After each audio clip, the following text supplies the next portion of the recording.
ಬಡವನಾಗಿದ್ದರೂ ಸಹ ವಿದ್ಯೆಯಲ್ಲಿ ಮಹಾಪಾಂಡಿತ್ಯನಾಗಿರುತ್ತಾನೆ. ಆದರೆ ಪೂರ್ವ ಜನ್ಮದ ಕರ್ಮ ಫಲಗಳಿಂದ ಅವನ ವಿದ್ಯೆಗೆ ದಕ್ಕುದಾದ ಉತ್ತಮವಾದ ಉದ್ಯೋಗ ದೊರಕದೆ ಭಿಕ್ಷಾಟನೆಯನ್ನು ಮಾಡಿ ಅದರಿಂದ ಬಂದಂತ ಹಣದಿಂದ ತನ್ನ ಸಂಸಾರವನ್ನು ನಡೆಸುತ್ತಾ ಇರುತ್ತಾನೆ. ಆದರೆ ಎಷ್ಟೇ ಕಷ್ಟ ಬಂದರೂ ಸಹ ಬ್ರಾಹ್ಮಣನು ನಾರಾಯಣನ ಅನನ್ಯವಾದ ಭಕ್ತಿ ಉಳ್ಳವನಾಗಿರುತ್ತಾನೆ. ಪ್ರತಿದಿನವೂ ಸಹ ತನ್ನ ದೈನಂದಿನ ಕಾಯಕವಾದ ಭಿಕ್ಷಾಟನೆಗೆ ಪಟ್ಟಣಕ್ಕೆ ಹೊರಡುವ ಮೊದಲು ಸ್ನಾನ ಸಂಧ್ಯಾ ವಂದನೆಗಳೆಲ್ಲ ಪೂಜೆಯನ್ನು ಮುಗಿಸಿಯೇ ತನ್ನ ದೈನಂದಿನ ಕಾಯಕವಾದಂತಹ ಭಿಕ್ಷಾಟನೆಗೆ ಹೊರಟು ಹೋಗುತ್ತಾ ಇರುತ್ತಾನೆ. ಇವನ ಭಕ್ತಿಗೆ ಮೆಚ್ಚಿದಂತ ಪರಮಾತ್ಮನು ಒಂದು ದಿನ ಆ ಬ್ರಾಹ್ಮಣನು ಕಾಶಿ ಪಟ್ಟಣದಲ್ಲಿ ಜೋಳಿಗೆಯನ್ನು ಹಾಕಿಕೊಂಡು ಭಿಕ್ಷಾಟನೆ ಮಾಡುತ್ತಿರುವ ಸಂದರ್ಭದಲ್ಲಿ ಒಂದು ಸನ್ಯಾಸಿ ರೂಪದಲ್ಲಿ ಆತನ ಎದುರುಗಡೆ ಪ್ರತ್ಯಕ್ಷನಾಗಿರುತ್ತಾನೆ. ಎಲೆ ಬ್ರಾಹ್ಮಣನೇ, ಯಾತಕ್ಕೋಸ್ಕರವಾಗಿ ನೀನು ಭಿಕ್ಷಾಟನೆ ಮಾಡುತ್ತಾ ಇದ್ದೀಯಾ? ಇನ್ನ ಪಾಂಡಿತ್ಯವೇನು ಎಂದು ಕೇಳಿದಾಗ ಆ ಬ್ರಾಹ್ಮಣನಿಗೆ ಆಶ್ಚರ್ಯ ಆಗುತ್ತದೆ. ಈತನು ಯಾರೋ ಮೇಧಾವಿ ಇರಬೇಕೆಂದು ಮನಗಂಡು ಆತನಿಗೆ ನಮಸ್ಕರಿಸಿ ಹೇಳುತ್ತಾನೆ, ಸ್ವಾಮಿ, ನನಗೆ ಇಷ್ಟೊಂದು ಪಾಂಡಿತ್ಯವಿದ್ದರೂ ಸಹ ನನ್ನ ಪೂರ್ವ ಜನ್ಮದ ಕರ್ಮ ಫಲಗಳಿಂದ ನನ್ನ ವಿದ್ಯೆಗೆ ದೊಕ್ಕದಾದಂತ ಉತ್ತಮ ಉದ್ಯೋಗ ದೊರಕದೆ ಈ ರೀತಿಯಾಗಿ ಅದರಿಂದ ಬಂದಂತ ಹಣದಿಂದ ಜೀವನವನ್ನು ಸಾಗಿಸುತ್ತಾ ಇದ್ದೇನೆ ಎಂದು ಹೇಳಿದಾಗ ಆವಾಗ ಸ್ವಾಮಿಯ ರೂಪದಲ್ಲಿರ್ತಕ್ಕಂಥ ಸನ್ಯಾಸಿ ಹೇಳುತ್ತಾನೆ, ಎಲೆ ಬ್ರಾಹ್ಮಣನೇ, ಯಾವುದೇ ಚಿಂತೆಗೊಳಗಾಗಬೇಡ.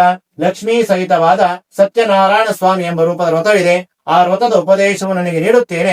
ಇಂದಿನಿಂದಲೇ ಸಹ ನಿನ್ನ ಕಷ್ಟಗಳೆಲ್ಲವೂ ನಿವಾರಣೆ ಆಗಲಿ ಎಂದು ಭಕ್ತಿಯಿಂದ ಸಂಕಲ್ಪ ಮಾಡಿಕೊಂಡು ಪ್ರತಿ ಮಾಸದಲ್ಲಿ ವ್ರತವನ್ನು ಮಾಡಿದ್ದೆ ಆದಲ್ಲಿ ನಿನ್ನ ಕಷ್ಟಗಳೆಲ್ಲವೂ ನಿವಾರಣೆ ಆಗುತ್ತದೆ ಎಂದು ಹೇಳಿ ಆ ವ್ರತದ ಉಪದೇಶವನ್ನು ಆ ಬ್ರಾಹ್ಮಣನಿಗೆ ನೀಡಿ ಅದೃಶ್ಯನಾಗಿ ಬಿಡುತ್ತಾನೆ. ಮುಂದೆ ಆ ಬ್ರಾಹ್ಮಣನು ಸಹ ಅಲ್ಲಿಯೇ ಸಂಕಲ್ಪ ಮಾಡಿಕೊಳ್ಳುತ್ತಾನೆ, ಪರಮಾತ್ಮ, ನನ್ನ ಕಷ್ಟಗಳೆಲ್ಲವೂ ನಿವಾರಣೆ ಆದರೆ ನಾನೂ ಸಹ ವ್ರತವನ್ನು ಮಾಡುತ್ತೇನೆ ಎಂದು ಅಲ್ಲಿಯೇ ಸಂಕಲ್ಪವನ್ನು ಮಾಡಿಕೊಂಡು ಮುಂದೆ ಪಟ್ಟಣಕ್ಕೆ ಭಿಕ್ಷಾಟನೆಗೆ ಹೊರಟು ಹೋಗುತ್ತಾನೆ.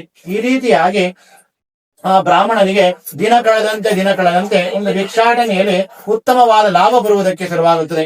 ಒಂದು ದಿನ ಕಾಶಿ ಪಟ್ಟಣದ ರಾಜನು ಈತನ ಭಿಕ್ಷಾಟನೆ ಮಾಡುವ ಸಂದರ್ಭದಲ್ಲಿ ಅದೇ ಮಾರ್ಗವಾಗಿ ಬರುತ್ತಾ ಇರುತ್ತಾನೆ. ಈ ಬ್ರಾಹ್ಮಣನ ಭಿಕ್ಷಾಟನೆ ಮಾಡುವುದನ್ನು ನೋಡು ಅಲ್ಲಿಯೇ ನಿಂತು ಕೇಳುತ್ತಾನೆ, ಎಲೆ ಬ್ರಾಹ್ಮಣನೇ, ಯಾತಕ್ಕೋಸ್ಕರವಾಗಿ ಭಿಕ್ಷಾಟನೆ ಮಾಡುತ್ತಾ ಇದೀಯಾ? ನಿನ್ನ ಪಾಂಡಿತ್ಯ ವಿದ್ಯೆ ಏನು ಎಂದು ಕೇಳಿದಾಗ ಆ ಬ್ರಾಹ್ಮಣ ತನ್ನಲ್ಲಿರ್ತಕ್ಕಂಥ ಪಾಂಡಿತ್ಯವನ್ನು ರಾಜನಿಗೆ ತಿಳಿಸಿಕೊಡುತ್ತಾನೆ.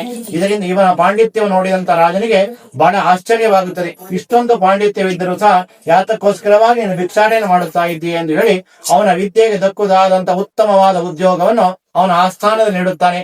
ಆವಾಗ ಬ್ರಾಹ್ಮಣನಿಗೆ ಸಂತೋಷವಾಗುತ್ತದೆ. ದೇವರ ಕೃಪೆ ಇದ್ದರೆ ಏನು ಬೇಕಾದರೂ ಆಗುತ್ತದೆ ಎಂದು ಮನಗಳ್ಳುತ್ತಾನೆ. ಮುಂದೆ ಆತನು ಸಹ ಪ್ರತಿ ಮಾಸದಲ್ಲಿಯೂ ಸಹ ಹಿಂದೆ ಸಂಕಲ್ಪ ಮಾಡಿ ವ್ರತವನ್ನು ಮಾಡುತ್ತಾ ಇರುತ್ತಾನೆ. ಇದೇ ಸಮಯದಲ್ಲಿ ಒಂದು ದಿನ ಈ ವ್ರತವನ್ನು ಮಾಡುತ್ತಿರುವ ಸಂದರ್ಭದಲ್ಲಿ ಅದೇ ಊರಿನ ಒಬ್ಬ ಕಟ್ಟಿಗೆ ಮಾರುವ ಅದೇ ಮಾರ್ಗವಾಗಿ ಬರುತ್ತಾ ಇರ್ತಾನೆ. ಕಟ್ಟಿಗೆ ಹೊರೆಯನ್ನು ಹೊತ್ತುಕೊಂಡು ಈ ಬ್ರಾಹ್ಮಣ ಮನೆಗೆ ಸಮೀಪಕ್ಕೆ ಬಂದಂತ ಸಂದರ್ಭದಲ್ಲಿ ಒಂದು ಅತಿಯಾದ ಬಾಯಾರಿಕೆಯಿಂದ ಆ ಕಟ್ಟಿಗೆ ಹೊರೆಯನ್ನು ಅಲ್ಲಿಯೇ ಕೆಳಗೆ ಇಳಿಸಿ ಅವರ ಮನೆಗೆ ಹೋಗುತ್ತಾನೆ. ಪೂಜೆ ಮುಗಿಯುವವರೆಗೂ ಅಲ್ಲೇ ಇದ್ದು ತೀರ್ಥ ಪ್ರಸಾದವನ್ನು ಸ್ವೀಕರಿಸಿ ತದನಂತರ ಕೇಳುತ್ತಾನೆ, ಸ್ವಾಮಿ, ಇದು ಯಾವ ಪೂಜೆ? ಯಾತಕ್ಕೋಸ್ಕರವಾಗಿ ನೀವು ನಿಮ್ಮ ಮನೆಯಲ್ಲಿ ಪೂಜೆಯನ್ನು ಮಾಡುತ್ತಾ ಇದ್ದೀರಿ ಎಂದು ಕೇಳಿದಾಗ ಆ ಬ್ರಾಹ್ಮಣ ನಡೆದ ವಿಚಾರವನ್ನೆಲ್ಲ ಆ ಕಟ್ಟಿಗೆ ಮಾರುವವನಿಗೆ ತಿಳಿಸಿಕೊಡುತ್ತಾನೆ. ಆ ಕಟ್ಟಿಗೆ ಮಾರುವವನು ಸಹ ಅಲ್ಲಿಯೇ ಸಂಕಲ್ಪ ಮಾಡಿಕೊಳ್ಳುತ್ತಾನೆ, ಪರಮಾತ್ಮ, ನನ್ನ ಕಷ್ಟಗಳೆಲ್ಲವೂ ನಿವಾರಣೆ ಆದರೆ ನಾನೂ ಸಹ ವ್ರತವನ್ನು ಮಾಡುತ್ತೇನೆ ಎಂದು ಅಲ್ಲೇ ಸಂಕಲ್ಪವನ್ನು ಮಾಡಿಕೊಂಡು ಮುಂದೆ ಪಟ್ಟಣಕ್ಕೆ ಕಟ್ಟಿಗೆ ಮಾರುವುದಕ್ಕೆ ಹೊರಟು ಹೋಗಿಬಿಡುತ್ತಾನೆ. ಈ ರೀತಿಯಾಗಿ ಆ ಕಟ್ಟಿಗೆ ಮಾರುವವನಿಗೂ ಸಹ ಈ ವ್ರತವನ್ನು ಮಾಡುತ್ತೇನೆ ಎಂದು ಸಂಕಲ್ಪ ಮಾಡಿಕೊಂಡಿದ್ದ ಪರಿಣಾಮವಾಗಿ ಒಂದು ದಿನ ಕಳೆದಂತೆ ಕಟ್ಟಿಗೆ ಮಾರುವುದರಲ್ಲಿ ಉತ್ತಮವಾದ ಲಾಭ ಬರುವುದಕ್ಕೆ ಶುರುವಾಗುತ್ತದೆ. ಆತನೂ ಸಹ ಹಿಂದೆ ಸಂಕಲ್ಪ ಮಾಡಿದ ವ್ರತವನ್ನು ಪ್ರತಿ ಮಾಸದಲ್ಲಿ ವ್ರತವನ್ನು ಮಾಡುತ್ತಾ ಕೊನೆಗೆ ವೈಕುಂಠ ಸಾನ್ನಿಧ್ಯವನ್ನೇ ತಲುಪುತ್ತಾನೆ ಎಂಬಲ್ಲಿಗೆ ಸ್ಕಾಂದ ಪುರಾಣದ ದೇವಾಲಯದಲ್ಲಿರತಕ್ಕಂತಹ ಸತ್ಯನಾರಾಯಣ ಸ್ವಾಮಿಯ ದ್ವಿತೀಯ ಅಧ್ಯಾಯ ಸಮಾಪ್ತಿ. ಓಂ ಲಂ